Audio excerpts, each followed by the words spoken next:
Olá, pessoal. Sejam bem-vindos a mais uma aula gratuita aqui pelo Espaço Travessia. E hoje eu quero convidar vocês para a gente desmembrar, aprofundarmos-nos um pouco mais em uma das escalas que a gente usa de forma mais qualitativa, especialmente na clínica com adultos.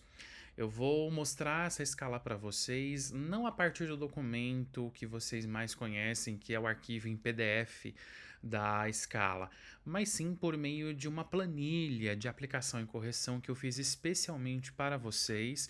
Então, na medida que eu vou explicando sobre a escala, sua funcionalidade, sua utilidade, sua aplicabilidade, eu vou explicando também como que você pode usar essa planilha à sua disposição no atendimento com seus pacientes, nas suas avaliações neuropsicológicas, especialmente com o público adulto que tem ali uma hipótese diagnóstica a ser testada de transtorno do déficit de atenção e hiperatividade.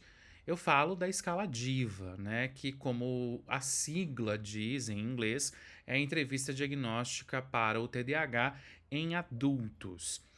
E é uma escala que ela é semi-estruturada, ou seja, ela vai ter perguntas fechadas e abertas, e o propósito dessa escala é que a gente possa ter muito mais dados, muito mais confiabilidade, para que a gente possa então levantar uma hipótese diagnóstica ou refutar de um transtorno do déficit de atenção e ou hiperatividade na população adulta. É um diagnóstico muito desafiador, especialmente em adultos que nunca passaram antes por um diagnóstico formal ou por nenhum tipo de intervenção, de tratamento direcionado tanto para sintomas de desatenção como de hiperatividade ou impulsividade. A gente sabe que prevalecem muitos sintomas desexecutivos na população com TDAH.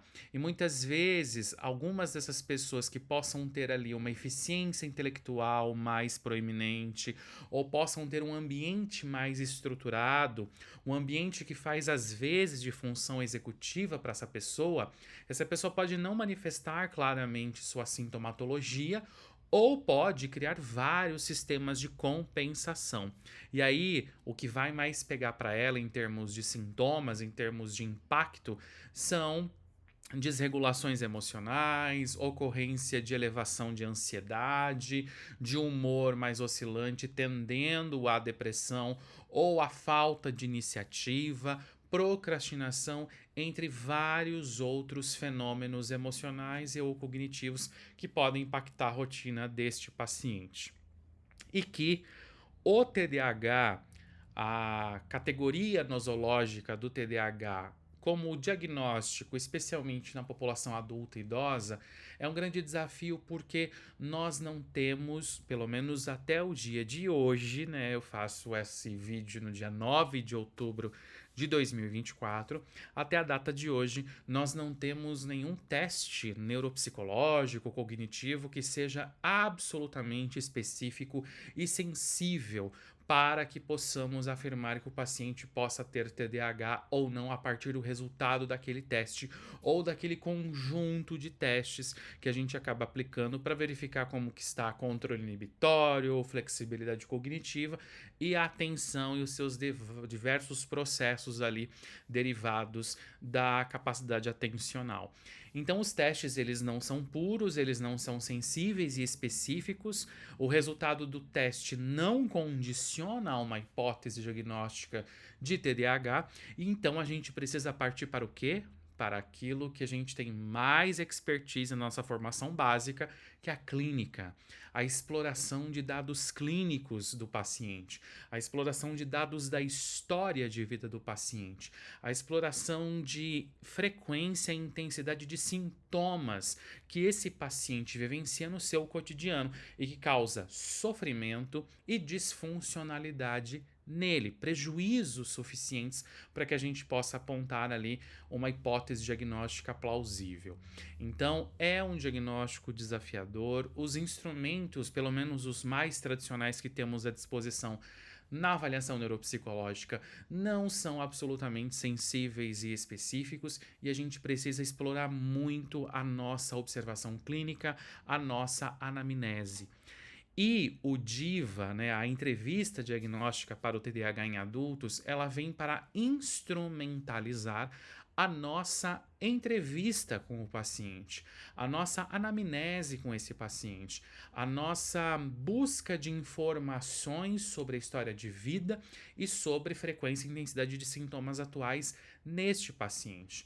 Então, quando a gente usa o DIVA em relação às suas perguntas, tanto perguntas fechadas quanto perguntas abertas, o DIVA vai nos ajudar a arejar o nosso raciocínio clínico e a refinar se essa hipótese diagnóstica ela é plausível ou se a gente pode refutá-la com mais segurança.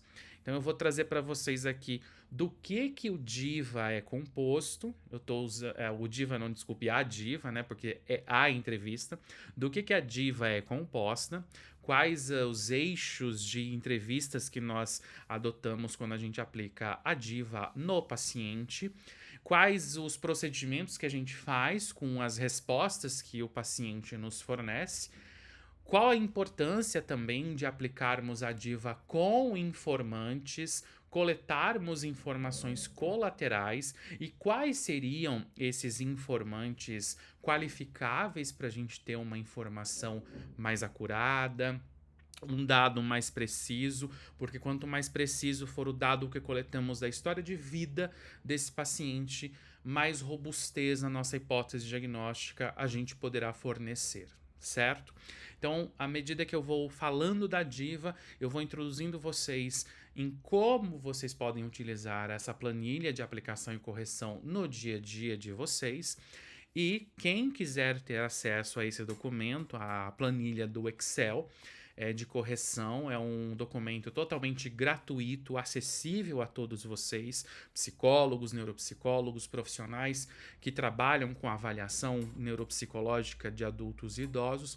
Você pode obter esse documento entrando no meu grupo de WhatsApp, o grupo do Espaço Travessia. Eu vou deixar o link do grupo na descrição desse vídeo aqui no YouTube. E também eu vou deixar acessível lá no Instagram,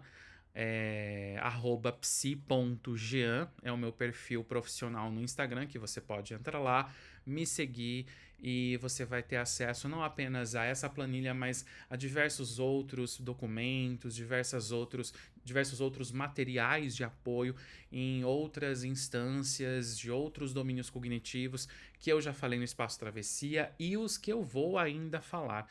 Totalmente gratuito, totalmente acessível, então eu te convido para adentrar junto comigo nessa travessia e, entre outros benefícios, ter acesso a essa planilha de aplicação e correção, certo? Então vou mostrar para vocês aqui o DIVA, o instrumento, já na minha planilha de aplicação. Deixa eu só colocar aqui para vocês, centralizar a minha imagem. E já vou mostrar aqui para vocês. Então aqui essa é a carinha da DIVA, que é a entrevista para o diagnóstico do TDAH em adultos. Então o que eu vou explorar com vocês aqui? Primeiro, que nós temos algumas instruções de aplicação, instruções que a gente não fornece ao paciente, são lembretes aqui nesse campo amarelo para a gente ter ali algumas advertências em relação a como que esse instrumento é aplicado. E a gente já começa pelo seguinte, que a DIVA, a entrevista para o diagnóstico do TDAH em adultos, ela é dividida em 3 partes que são aplicados tanto na infância como na idade adulta. Então a gente tem 3 eixos de entrevistas para serem feitas com o paciente ou com o seu informante, que são o eixo 1, onde a gente vai fazer uma série de perguntas para delimitar, refinar quais os sintomas que o paciente apresenta que vão ao encontro dos critérios para o déficit de atenção, para as dificuldades atencionais. Então, aqui a gente está falando de 3 eixos que estão todos eles direcionados ao critério A. E o critério A fala da presença dos sintomas. Então, o primeiro eixo é para a gente falar dos critérios relacionados ao déficit de atenção. O critério 2 é para a gente falar dos critérios relacionados aos sintomas de hiperatividade e ou impulsividade. E o terceiro eixo dessa entrevista é quando a gente vai explorar os critérios B e C, que é delimitar a idade de início, onde esses sintomas começaram a aparecer na vida do paciente, e os prejuízos decorrentes dos sintomas de TDAH. Então a gente vai primeiro mapear os sintomas, tanto atencionais quanto de hiperatividade e impulsividade, e depois a gente vai mapear o prejuízo aos quais esses sintomas estão incidindo sobre aquele paciente, sobre o cotidiano desse paciente, sobre a rotina desse paciente.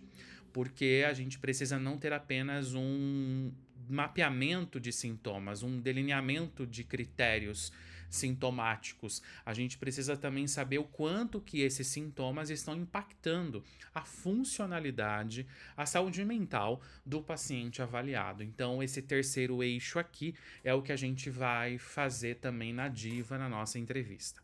Então a gente vai começar sempre pelo eixo 1, então comece com o primeiro conjunto de critérios do DSM-5 para o déficit de atenção, seguido pelo segundo conjunto, que são aqueles que observam os sintomas de hiperatividade ou impulsividade. A gente vai fazer perguntas para cada um dos 18 critérios que tem no DSM-5, tanto o DSM-5 de 2013 quanto o DSM-5 texto revisado que foi lançado no ano passado.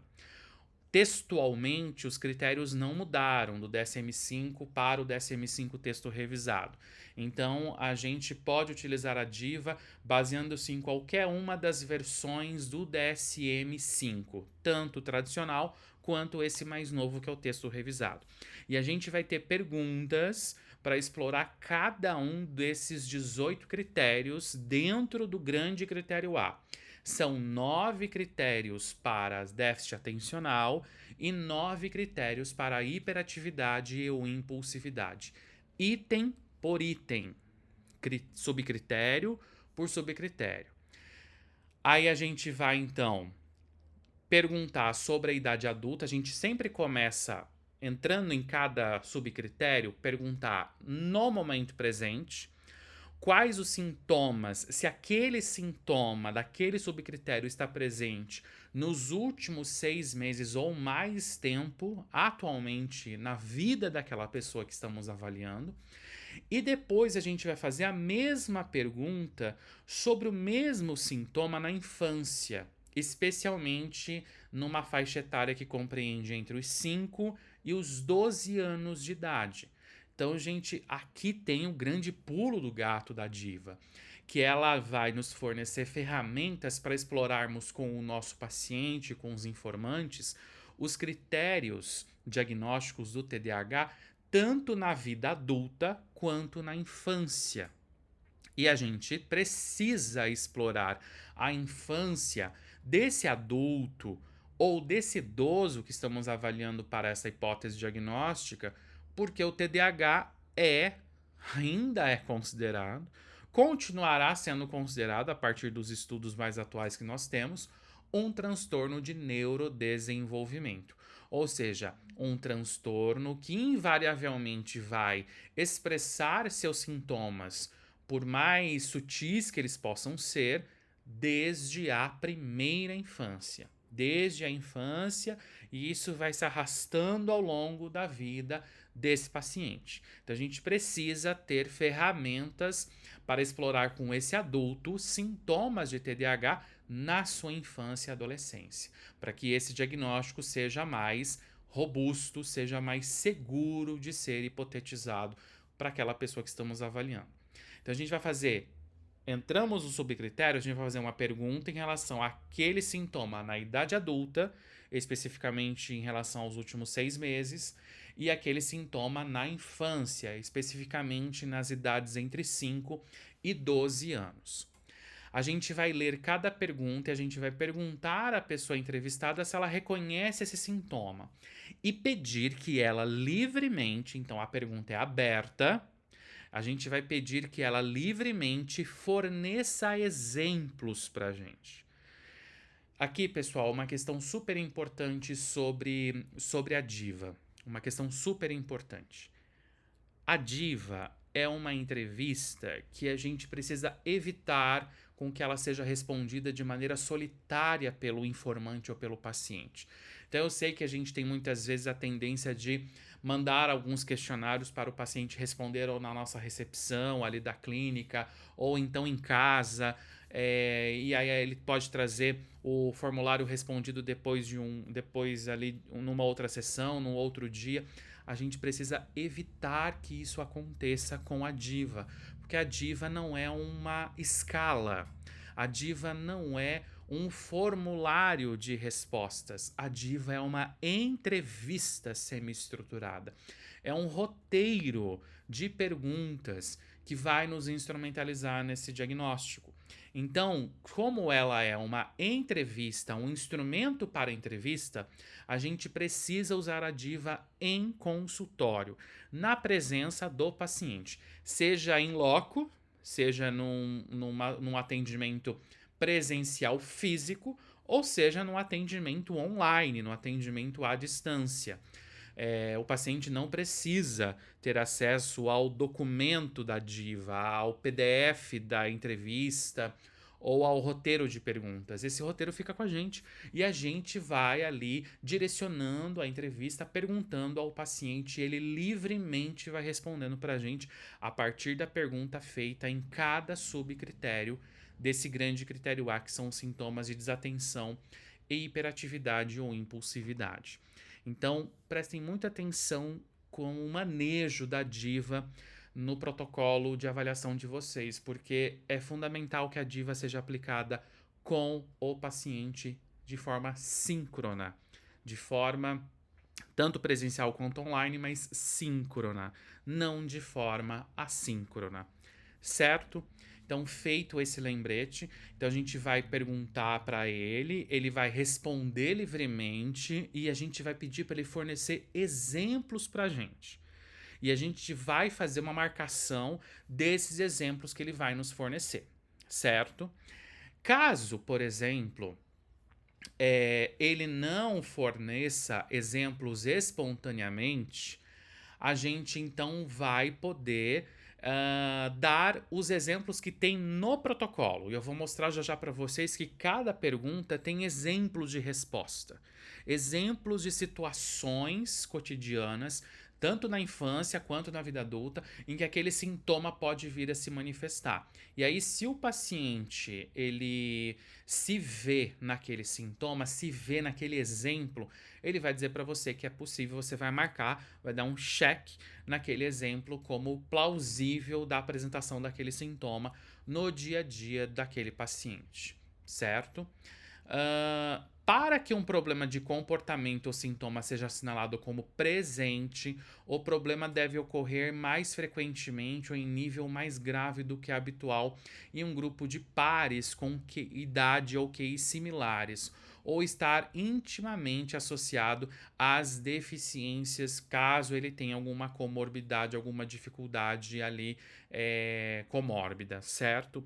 Então a gente sempre precisa ver se aquele sintoma se manifesta na comparação desse paciente com outros que estão equiparando-se na sua mesma idade, equiparando-se no seu mesmo nível de escolaridade e equiparando-se no seu mesmo nível intelectual.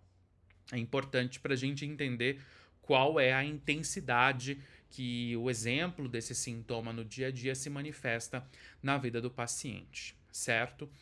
Para considerar um sintoma como presente, não é necessário assinalar todos os exemplos como presentes.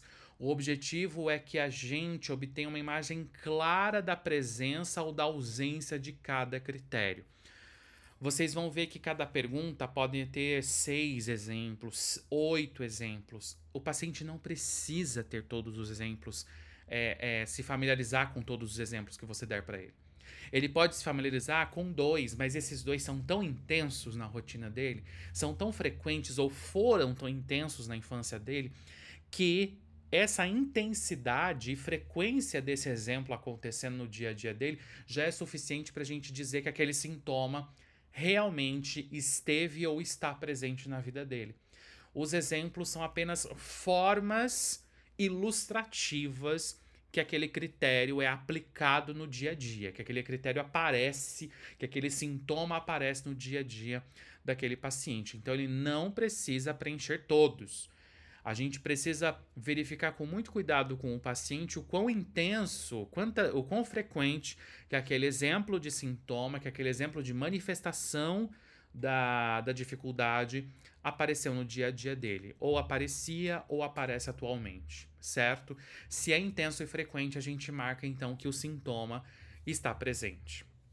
Para cada critério, pergunte se o parceiro ou membro da família concorda com isso. Então vocês vão ver que o ideal é que a gente possa fazer com a diva, num cenário ideal, 3 entrevistas. 3 entrevistas, avaliando o mesmo paciente. A entrevista com o próprio sujeito avaliado, a entrevista com uma pessoa que conviva com ele, que seja um familiar ou alguém muito próximo que conviva com ele atualmente, e um familiar ou alguém muito próximo que conviveu com ele durante sua infância ou adolescência. Para que esses exemplos dados, esses exemplos lembrados pelo paciente, sejam corroborados pelo informante da atualidade e pelo informante do passado. A gente pode aplicar tanto os sintomas, ali os exemplos de sintomas da vida adulta, quanto da infância no paciente. Só que o ideal é que a gente faça essa entrevista, por exemplo, com o informante atual, a gente repita a entrevista da vida adulta com o informante que vive com ele atualmente. E a gente pode repetir a entrevista da infância e adolescência com o informante que viveu com esse paciente no período da sua infância e adolescência. O ideal é que a gente possa ter informantes de diferentes faixas etárias na vida desse paciente. Pelo menos 2. Um mais próximo à sua infância e adolescência e um mais próximo à sua vida adulta no momento.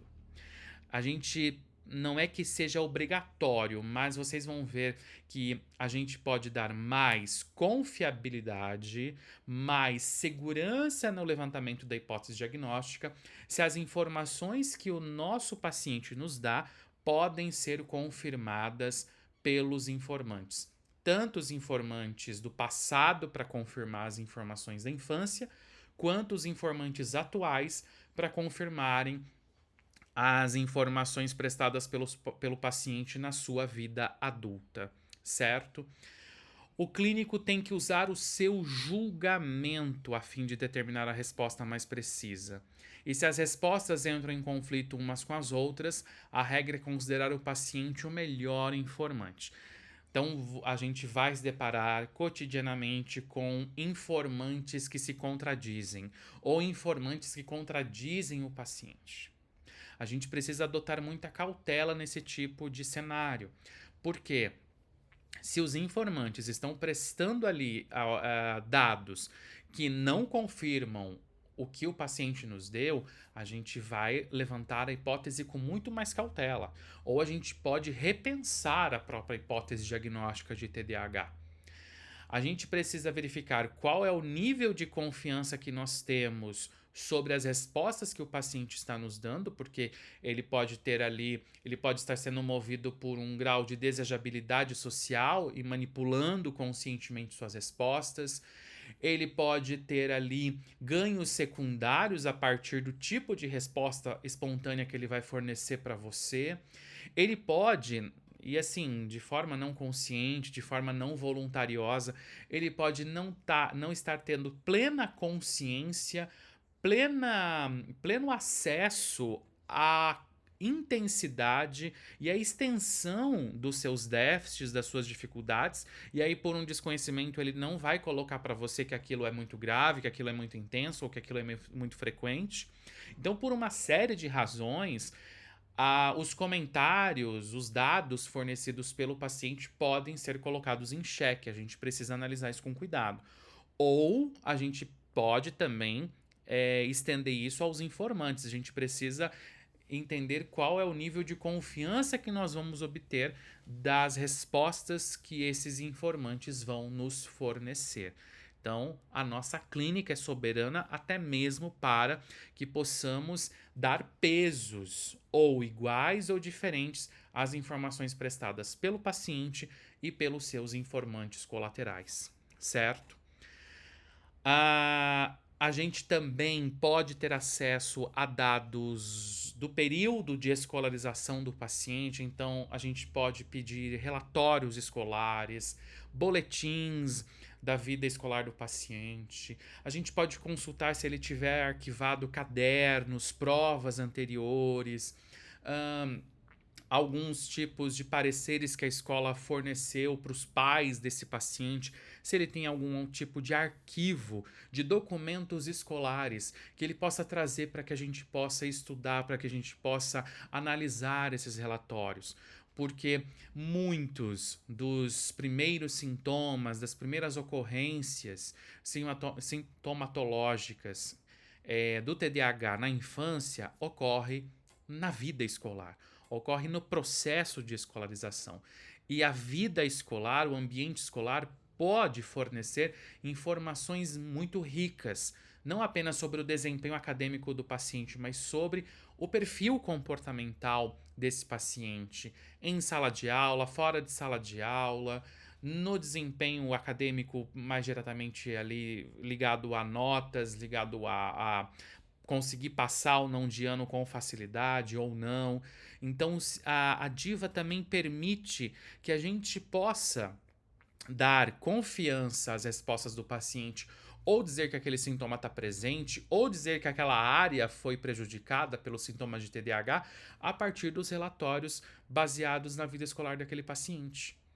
Tanto a vida escolar pregressa ali, ensino fundamental, ensino médio, quanto uma vida universitária, se a gente está falando de um paciente que tem curso superior completo, qual é o tipo de educação superior que ele frequentou, qual o tipo de universidade, como foi a passagem em relação ao vestibular.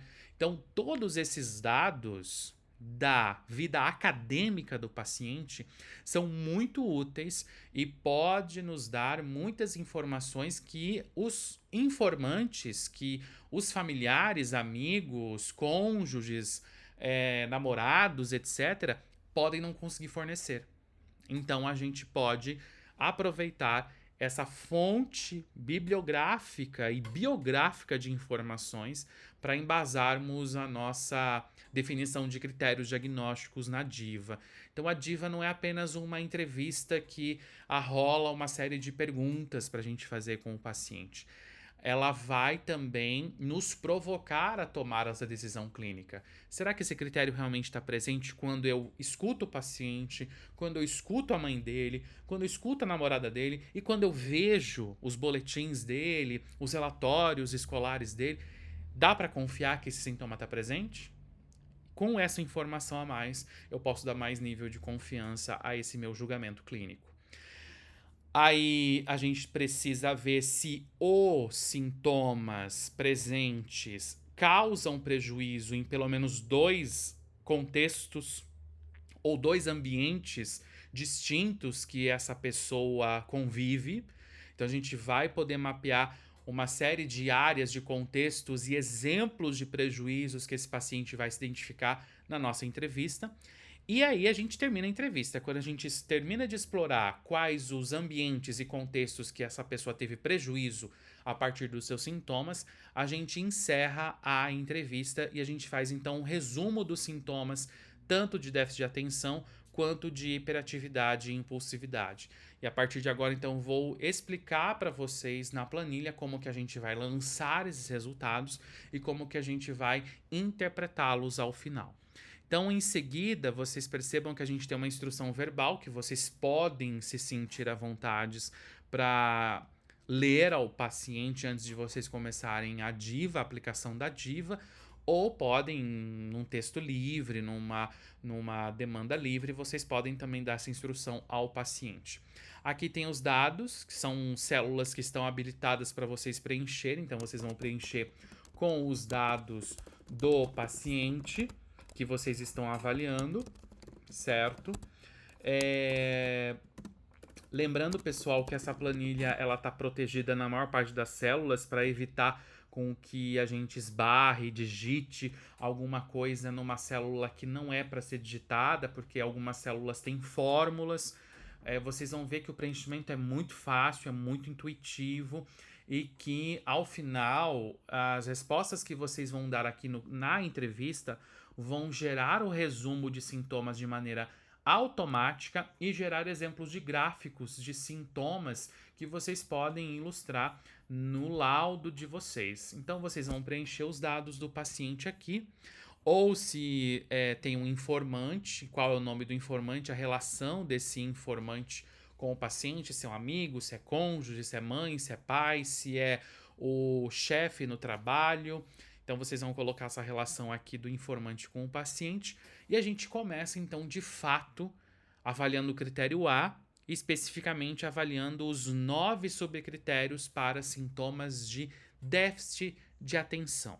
Lembrando sempre que quando a gente está avaliando vida adulta, a gente precisa que o paciente entenda que a gente está avaliando uma janela de 6 meses, do momento atual até 6 meses atrás. E quando a gente estiver avaliando infância, a gente vai estar se referindo especificamente entre os 5 e os 12 anos de idade, certo? Então, o critério A1, que é a primeira pergunta que a gente faz, é a seguinte: que a gente dirige-se ao paciente ou a gente se dirige ao informante. Você com frequência não presta atenção suficiente aos detalhes ou comete erros por distração no trabalho ou em outras atividades? Então a gente pergunta isso e o paciente vai nos respondendo. Ah, sim, com frequência eu não presto atenção, eu cometo vários erros porque eu estou me distraindo no trabalho, na escola. Me dê alguns exemplos, e daí eu vou pedir para ele me dar espontaneamente alguns exemplos. A partir desses exemplos, eu vou vendo se eles se encaixam no que está listado aqui embaixo. Exemplos na vida adulta. Comete erros por distração, tem que trabalhar devagar para evitar erros, não lê as instruções com atenção, não é bom em trabalhos detalhados, precisa de muito tempo para os detalhes, trabalha muito rápido e por isso comete erros, ou outros que não estão especificados aqui no na Diva, mas que ele está fornecendo.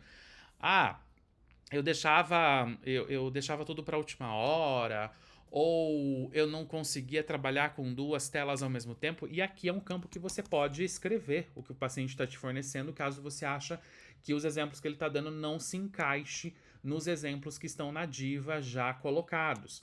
Então, não consegue trabalhar com 2 telas de computador ao mesmo tempo.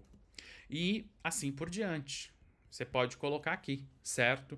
Quantos exemplos forem suficientes, ok? Aí, você vai marcar. Você vai marcar que está presente, tem que trabalhar devagar para evitar erros, precisa de muito tempo para os detalhes, trabalha muito rápido e por isso comete erros. Você vai marcando os exemplos que estão presentes naquela resposta que o paciente vai dando, ou você vai dando esses exemplos e vê se o paciente se identifica com eles.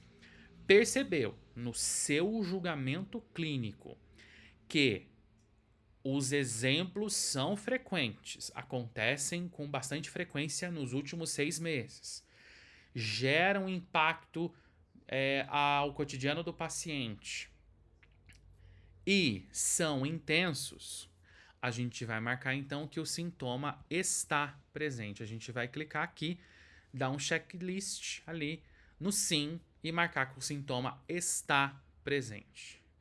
Terminamos de avaliar a área adulta, a gente vai então fazer um complemento da pergunta. Em relação a isso, então, fulano, como era durante a sua infância? Na escola ou em outras atividades que você fazia quando era criança?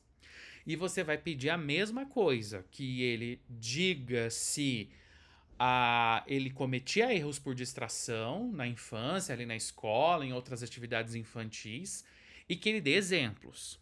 Que ele lembre-se de exemplos em que isso se encaixa. erros que ele cometia por distração. E a partir dos exemplos espontâneos que ele vai te fornecendo, você vai vendo se eles se encaixam nos que estão aqui ilustrados na diva, ou então você vai digitando nesse espaço aqui embaixo, nesse campo em branco aqui, outros, e vai marcar aqui que existem também a presença de outros exemplos em que aquele sintoma se manifestou.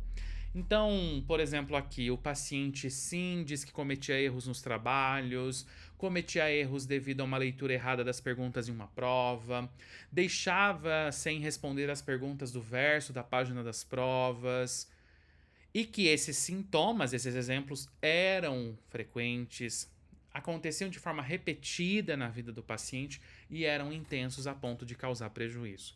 Então, vou marcar que sim, o sintoma estava presente. A gente vai fazer isso e quando a gente tiver segurança, a gente vai poder marcar se sim o sintoma estava presente ou se não, o sintoma não estava presente.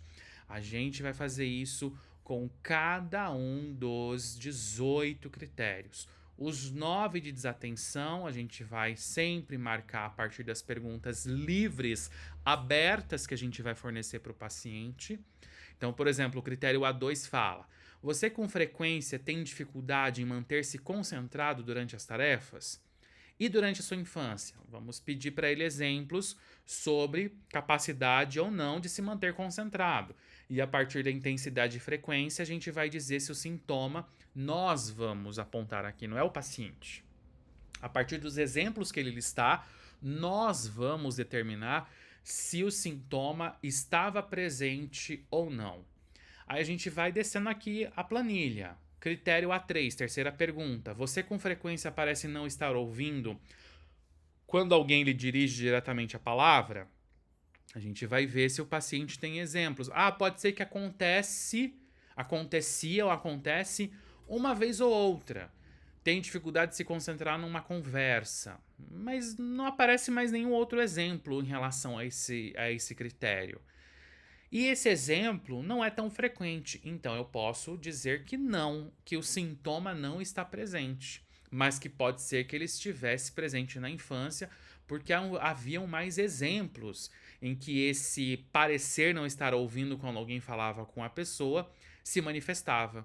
E aí eu vou marcando aqui, vou ticando as caixinhas dos sintomas presentes, dos exemplos presentes, para me dar mais confiança de poder marcar que sim, aqui embaixo, os sintomas estavam presentes. Vou fazer isso na pergunta número 4. Então aqui eu vou só andando um pouquinho mais rápido, porque vocês já pegaram o jeito, sempre fazendo uma pergunta aberta e sempre pedindo livremente exemplos do paciente. Se o paciente não conseguir fornecer exemplos, você vai lendo estes que estão aqui ilustrados na diva para ajudar ele a decidir se aquele sintoma, se ele identifica a partir da sua vivência, se aquele sintoma estava presente no seu dia a dia ou não, certo? Terminei as 9 perguntas, então o A9 é a nona pergunta dos subcritérios para sintomas de desatenção.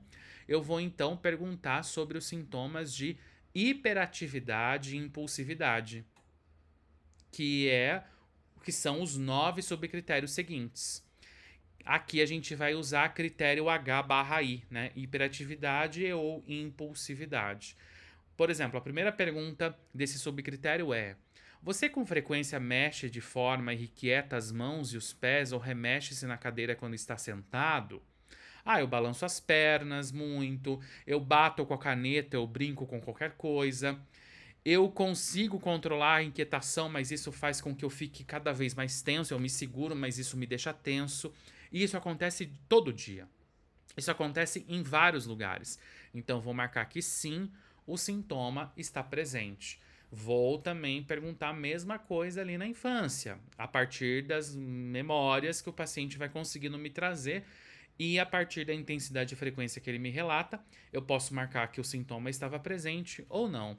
E vou fazendo as outras 9 perguntas para ele, sempre marcando aqui os exemplos que o paciente confirma que estavam na sua infância ou os exemplos que ele confirma que estão nos seus últimos 6 meses aí da sua vida adulta. Vou ticando aqui, vou marcando os sintomas aqui presentes ou não presentes, tanto na vida adulta quanto na infância.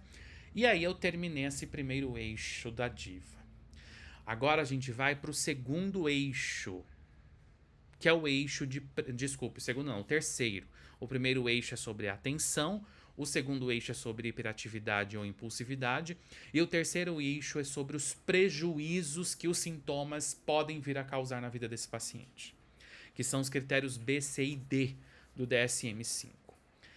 Então a gente vai primeiro olhar para o critério B e verificar se os sintomas que foram mencionados até então, de déficit de atenção, ou de hiperatividade, ou de impulsividade, estavam presentes já antes dos 12 anos de idade. Então, se em alguns deles a gente marcou sim na parte da infância, a gente vai marcar aqui também sim. A gente vai dar um check aqui no sim. Sim, vários sintomas já estavam presentes antes dos 12 anos de idade. Agora, se o paciente não identificou ou o informante não identificou nenhum sintoma na infância antes dos 12 anos, a gente vai marcar não e a gente vai escrever aqui a partir de que idade, mais ou menos, esses sintomas foram aparecendo. Ah, foi a partir dos 16 anos de idade. Então a gente vai marcar aqui 16. Ok? Porque se a gente marca não aqui no critério B, a gente já diminui bastante a nossa confiança, a nossa segurança no levantamento dessa hipótese diagnóstica primária de TDAH. Mas a gente precisa ter certeza, a gente precisa ter segurança que nenhum dos sintomas, tanto de desatenção quanto de hiperatividade ou impulsividade, estiveram presentes, mesmo que sutis, na vida dessa pessoa antes dos seus 12 anos de idade. Se a gente tiver certeza, aí sim a gente vai marcar não aqui e a gente vai escrever aqui qual a idade em que esses sintomas começaram a aparecer.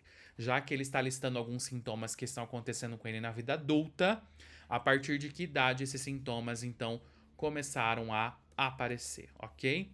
No caso aqui que a gente está usando como exemplo, a gente vai marcar ali o sim, porque a gente tem várias situações em que esse paciente hipotético, confirmou que estava acontecendo esses exemplos no seu dia a dia, ok? Na infância e na adolescência.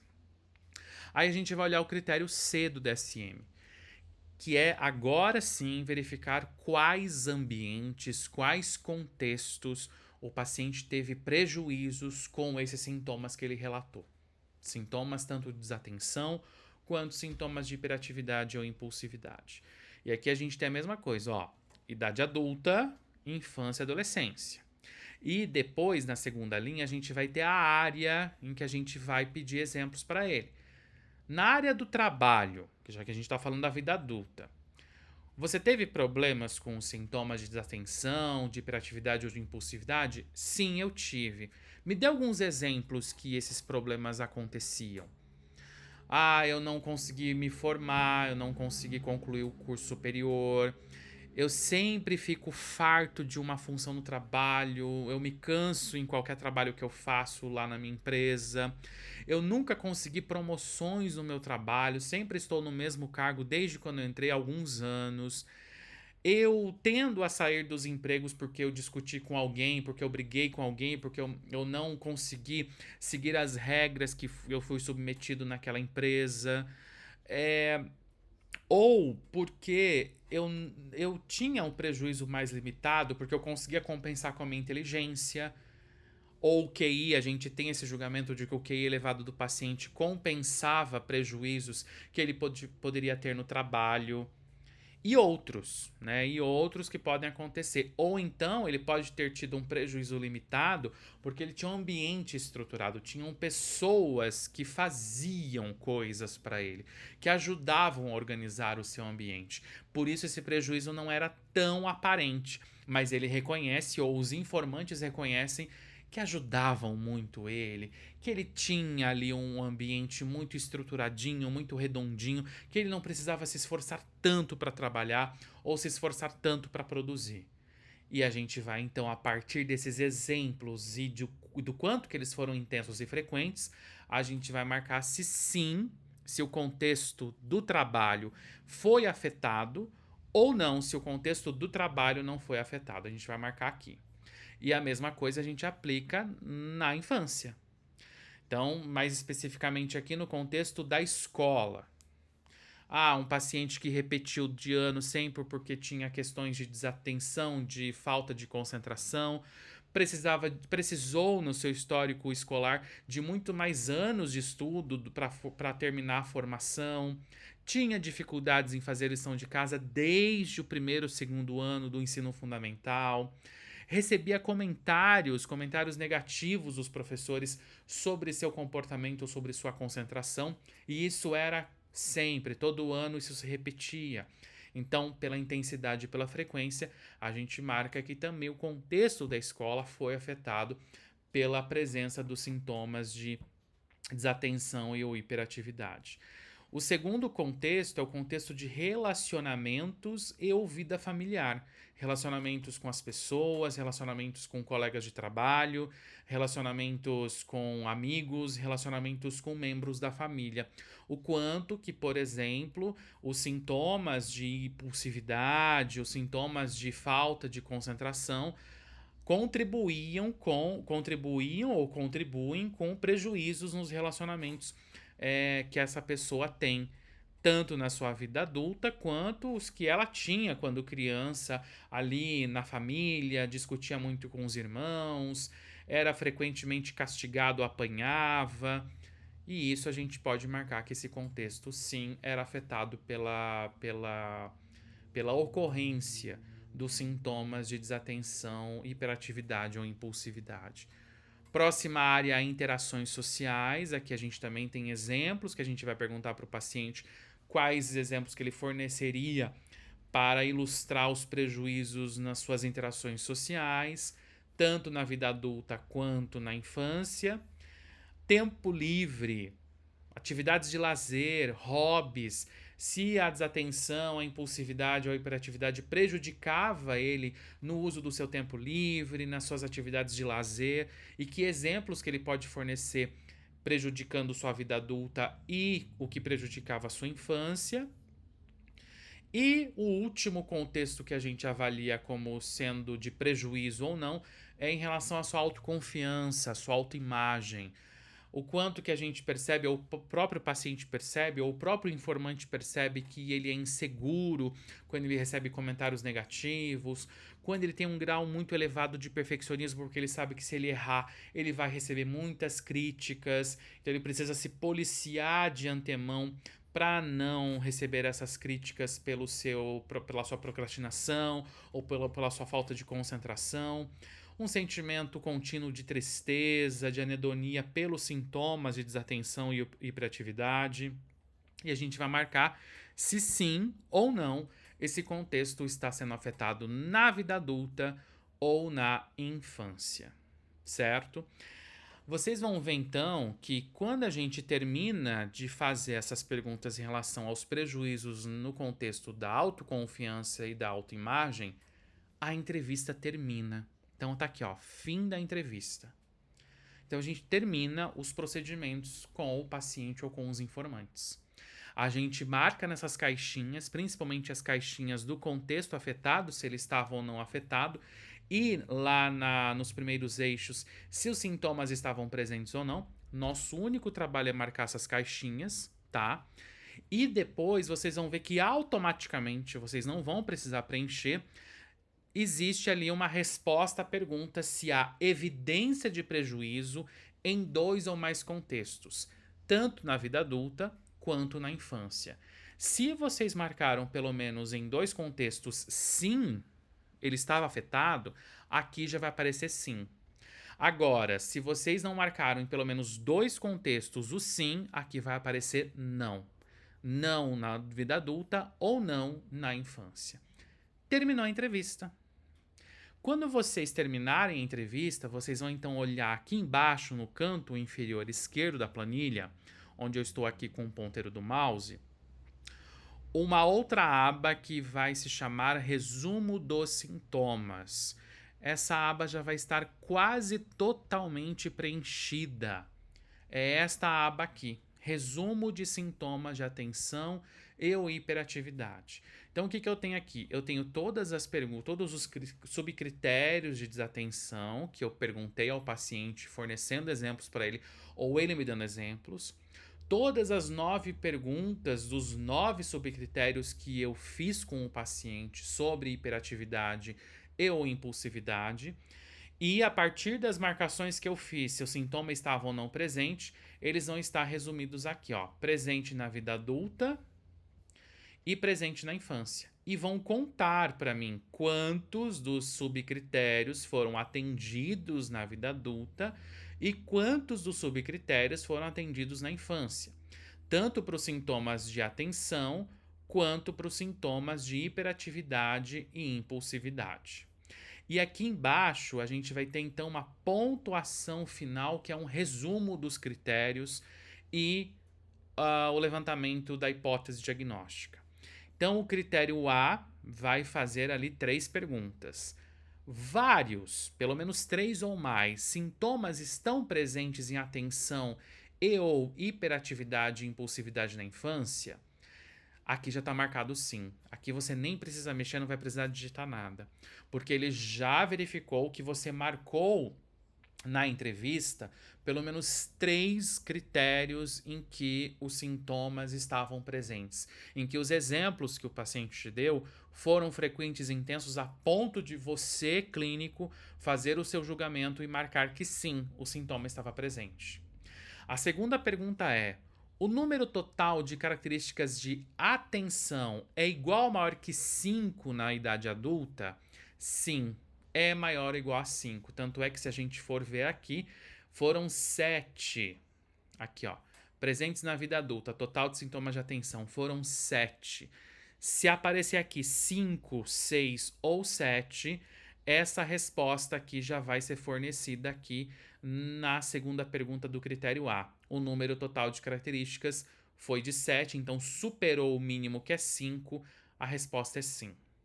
5, pessoal, é o ponto de corte para o DSM. Na infância, esse ponto de corte é 6. A pessoa, a criança, adolescente, precisa ter, dos 9 critérios apresentados, pelo menos 6, para a gente apontar que há um padrão de desatenção ou de hiperatividade e impulsividade. Para a vida adulta, esse ponto de corte ele cai para 5. Então a pessoa tem que ter pelo menos 5 critérios presentes, especificamente nos seus últimos 6 meses, de forma contínua, de forma frequente, de forma intensa, para que a gente possa dizer que aquele critério, que aquele padrão de desatenção ou de hiperatividade e impulsividade esteja presente. Aí a terceira pergunta é: o número total de características de hiperatividade e impulsividade é maior ou igual a 5 na idade adulta?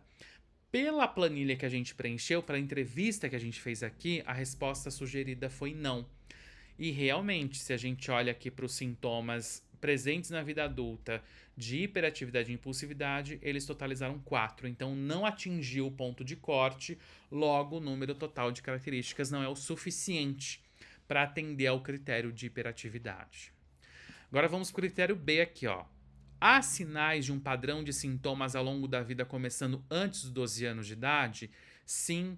Lembra que a gente marcou aqui na entrevista, aqui no critério B, a gente marcou aqui, ó. Sempre apresentou os sintomas acima mencionados de déficit de atenção e hiperatividade? A gente marcou sim. A gente marcou sim. A gente confirmou que os exemplos que a gente forneceu sobre sintomas de desatenção e ou hiperatividade e impulsividade estavam presentes na infância, antes dos 12 anos de idade. Por isso que aqui aparece como resposta sim no critério B. Aí vamos aos critérios C e D. Os sintomas e prejuízos ocorrem em pelo menos 2 contextos da vida diária na infância? Sim. Lembra que a gente já viu isso aqui, ó. A gente vai lá embaixo e a gente percebe que o número de contextos que a gente marcou a partir dos exemplos listados pelo paciente foi em 2 ou mais. Chegou a 2 ou superou 2 contextos. Então, há evidência de prejuízo nesse número mínimo de ambientes, tanto na vida adulta quanto na infância. A gente precisa da evidência desses prejuízos. Não basta apenas ter os sintomas catalogados. É preciso que a gente tenha evidência dos prejuízos a partir da ocorrência desses sintomas que a gente mapeou nas primeiras partes da entrevista da diva. Ok? Aí aqui o critério E, os sintomas podem ser mais bem explicados pela presença de outro transtorno mental ou condição. Aqui a gente preenche. Aqui tem uma caixinha que se abre. Deixa eu colocar aqui para vocês visualizarem melhor. Tem uma caixinha que se abre e a gente vai ver duas opções. Sim, podem, ou não, não podem. Quando que a gente marca não podem? Quando os sintomas que a gente listou até agora não são melhor explicados por outro transtorno mental, por outra condição. Se a gente está avaliando uma outra hipótese e essa outra hipótese nos fornece mais subsídios para a gente justificar que os sintomas de desatenção são explicados por essa outra hipótese, como, por exemplo, uma hipótese de altas habilidades, uma hipótese de transtorno do espectro do autismo, uma hipótese de um transtorno de ansiedade generalizada. A gente entende, olhando para o caso clínico, que o transtorno de ansiedade ele justifica a presença dos sintomas de desatenção ou a presença dos sintomas de hiperatividade e impulsividade. A gente vai marcar aqui, ó, que sim, outro transtorno pode justificar. E se a gente der a resposta sim, a gente vai preencher aqui qual é esse outro transtorno, certo? Se a gente escolhe que sim, os sintomas são explicados por uma outra condição, a gente já percebe aqui nessa linha vermelha embaixo que não vai ser possível levantar a hipótese diagnóstica de TDAH, pelo menos não como hipótese primária. Pelo menos não como hipótese mais plausível para essa avaliação neuropsicológica. Porque os sintomas de desatenção, de hiperatividade ou de impulsividade existem, mas eles não são exclusividade do TDAH. A gente precisa, a partir do nosso raciocínio clínico, poder dizer se esses sintomas são baseados na presença do TDAH ou por uma outra condição. Agora, se a gente marca que não podem, eles não são justificados por uma outra condição, a gente já percebe que a linha aqui do diagnóstico de TDAH mudou. Que dá para a gente levantar uma hipótese de TDAH. Porque é plausível entender que o TDAH justifica toda a lista de sintomas, toda a lista de exemplos, toda a lista de prejuízos causados que a gente conseguiu obter na entrevista com o paciente ou na entrevista com os informantes, certo? Aí vamos aqui para a última parte, penúltima parte, na verdade, de preenchimento, que são as confirmações colaterais, as entrevistas com os informantes. Então a gente faz aqui 3 perguntas. Esse diagnóstico é confirmado por anamnese baseada nas informações dadas por familiares, por pessoas, especialmente pessoas que conviveram na infância desse paciente. A gente vai ver aqui que é uma caixinha que a gente vai ter que preencher. E ela vai nos dar 3 opções de resposta. Não está disponível essa informação, ou seja, a gente não conseguiu obter dados com familiares. Ou a gente pode marcar alguma confirmação. O que significa isso?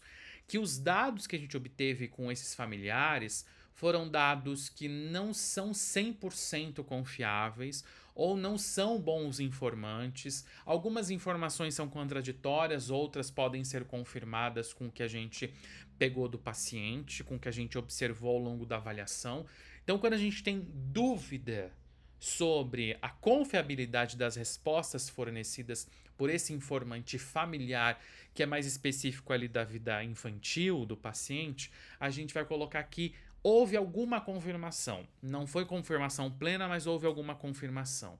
Agora, se a gente, entrevistando o informante, entrevistando o familiar, a gente obteve uma confirmação precisa, a gente confiou nas respostas desse informante, a gente vai colocar aqui que sim, houve uma confirmação desses familiares e uma confirmação de forma clara, de forma segura. E a gente vai colocar essa opção nessa caixinha. A segunda pergunta é: o diagnóstico é confirmado por anamnese baseada nas informações dadas por terceiros, parceiros, amigos, chefe de trabalho, colega de trabalho, que são pessoas que estão convivendo mais especificamente na vida presente, na vida adulta dessa pessoa. Primeiro, se a gente conseguiu falar com alguém, ou se a gente não conseguiu, a gente vai marcar como não disponível. E, de novo, as mesmas regras. Falamos com uma pessoa, falamos com um amigo dessa pessoa, desse paciente que estamos avaliando, mas as informações, algumas eram contraditórias, o informante não conseguia trazer exemplos muito lúcidos, muito claros para a gente. Então, a gente vai colocar que houve alguma confirmação.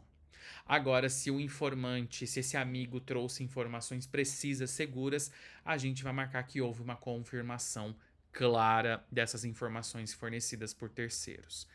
E a última confirmação colateral que a gente vai aqui marcar é sobre o acesso aos relatórios escolares. Tanto relatórios escolares, cadernos na época da escola, boletins, qualquer tipo de informação da escolarização prévia desse paciente, se essa informação ela for disponibilizada, a gente vai marcar aqui ou que não foi, né, não foi disponível, ou que a gente conseguiu analisar alguns documentos, algumas informações do período de escolarização dessa pessoa, mas são dados contraditórios, são dados escassos, são dados que a gente tem ali do ensino médio, mas não do ensino fundamental. Então a gente vai marcar aqui como alguma confirmação. Ou se foram dados precisos, a gente vai marcar como confirmação clara, certo? E aí vocês percebem que na linha vermelha, diagnóstico do TDAH, ele já preenche-se automaticamente a partir do número de critérios que a gente marcou, da possibilidade de ele ser explicado por um outro transtorno mental ou não. Aqui, então, a gente vai colocar o subtipo, a partir dos subtipos detalhados no DSM-5-TR, qual o subtipo mais possível de levantarmos como hipótese diagnóstica para aquele paciente que estamos avaliando. Nesse caso aqui, houve um TDAH de apresentação desatenta, mais especificamente porque não houve a presença de características de impulsividade ou de hiperatividade na sua vida adulta. E na verdade nem na sua infância, porque chegou a 1 sintoma na infância e 4 sintomas na vida adulta. Então foi marcado não, por isso que o possível TDAH desse paciente avaliado é de apresentação predominantemente desatenta. E a última coisa que a gente vai marcar é se a gravidade desse TDAH é leve, com poucos sintomas. Os sintomas estão presentes, mas causam pequenos prejuízos no funcionamento social e profissional do paciente. Se é uma gravidade moderada, ou seja, a partir dos relatos que a gente obteve, esses sintomas estão prejudicando essa pessoa no nível entre leve e grave, ou se é um TDAH de gravidade intensa, né, de gravidade mais elevada, em que muitos sintomas dos listados estão muito intensos, muito frequentes, e estão causando severos prejuízos nas esferas sociais, na esfera profissional, na esfera de autoimagem, de autoconceito desse paciente, e a gente vai marcar o tipo, né, de gravidade que esse paciente obtém. Certo?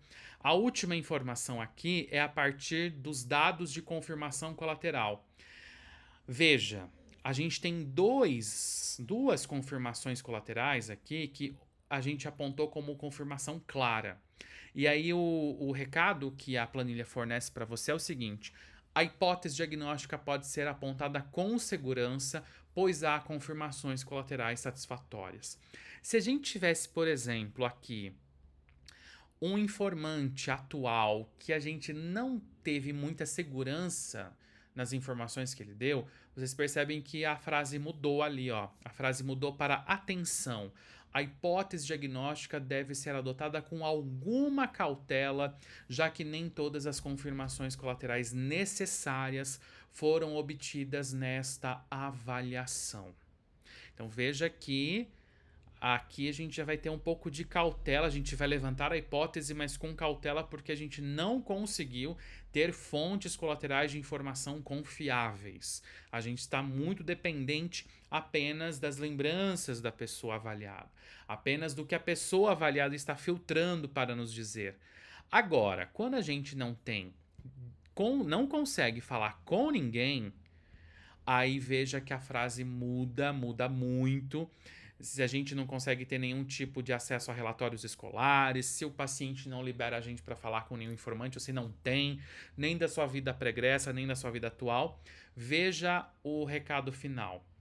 A frase fica: atenção, a hipótese diagnóstica deve ser adotada com extrema cautela, já que nenhuma confirmação colateral foi obtida nesta avaliação. Para que a gente levante a hipótese, mas que a gente coloque esse adendo, que é uma hipótese baseada num julgamento clínico que nós fizemos apenas e tão somente naquilo que o paciente nos trouxe. E isso pode sofrer vieses da memória, vieses da desejabilidade social, vieses do grau de insight desse paciente. Então, está ali diante de diversos vieses e por isso a gente levanta a hipótese, no caso aqui de um TDAH de apresentação desatenta, mas com uma importante cautela, porque essa hipótese, os exemplos que a gente usou para confirmar essa hipótese, eles não são ilustrados, eles não são ali subsidiados por outros informantes, ok? É isso que vocês vão preencher na planilha, o resto ela vai preencher-se automaticamente. E por último, de volta aqui no canto inferior esquerdo da planilha, vocês vão ver que tem uma última abinha chamada modelos de gráficos, onde eu mostro 2 exemplos de gráficos onde vão ilustrar para a gente o número de sintomas, tanto de desatenção quanto de hiperatividade ou impulsividade, que a gente conseguiu confirmar com esse paciente a partir da sua infância e a partir da sua vida adulta. Então veja que nesse caso a gente percebe o quê? A gente percebe 2 linhas de corte, a linha rosa que são sintomas mínimos para a infância, são 6, e a cor roxa é 5, que é o número mínimo de sintomas na vida adulta. Veja que no caso esse paciente, ele chega ao mínimo de sintomas, ele ultrapassa, na verdade, na sua vida adulta, o mínimo de sintomas para a gente pensar num TDAH, mas ele não ultrapassa o mínimo de sintomas na infância. Então, a gente percebe que houve uma piora da presença, da frequência, da intensidade dos sintomas de desatenção, porque aqui é desatenção, ao longo do processo de adultez desse paciente. Enquanto que nas questões de hiperatividade e impulsividade, nem na infância e nem na vida adulta ele atingiu os critérios mínimos. Mas mesmo assim, houve um aumento de presença de sintomas. De 1 foi para 4. Então, pode ser que a gente não vá dizer que esse paciente não tenha um TDAH misto ou um TDAH hiperativo, mas que existem ali alguns sintomas de hiperatividade, de impulsividade, que podem ser explicados por outras condições, mas que aumentaram de intensidade e frequência ao longo da sua vida adulta. Isso também é bastante rico, mesmo que o paciente não venha a atingir o critério mínimo. A gente percebe claramente que aumentou a presença dos sintomas de hiperatividade ou impulsividade da infância para a vida adulta. Isso pode ser explicado por outras questões que a gente tem que elucidar na nossa avaliação neuropsicológica. Tem tanto esse modelo de gráfico aqui, que é um combinado de linhas e de barras, de colunas, quanto esse modelo de radar, que eu gosto muito. A linha pontilhada preta representa ali a pontuação do paciente, a presença dos sintomas na vida do paciente. E a gente percebe que desatenção, né, a pontinha desse losango de cima refere-se ao nível de sintomas de desatenção. Ele já está esbarrando ali em 5. E o nível de sintomas de desatenção na vida adulta já ultrapassa a barreira mínima dos sintomas da infância, tanto da vida adulta quanto na infância. Enquanto os sintomas de hiperatividade, tanto na infância quanto na vida adulta, ficaram dentro, mais circunscritos ao losango, né, aos limites inferiores desse losango. O que mostra que esse paciente, então, tem muito mais sintomas de desatenção do que de hiperatividade e ou impulsividade. São duas possibilidades de vocês ilustrarem a diva de vocês, certo? Então é isso, pessoal.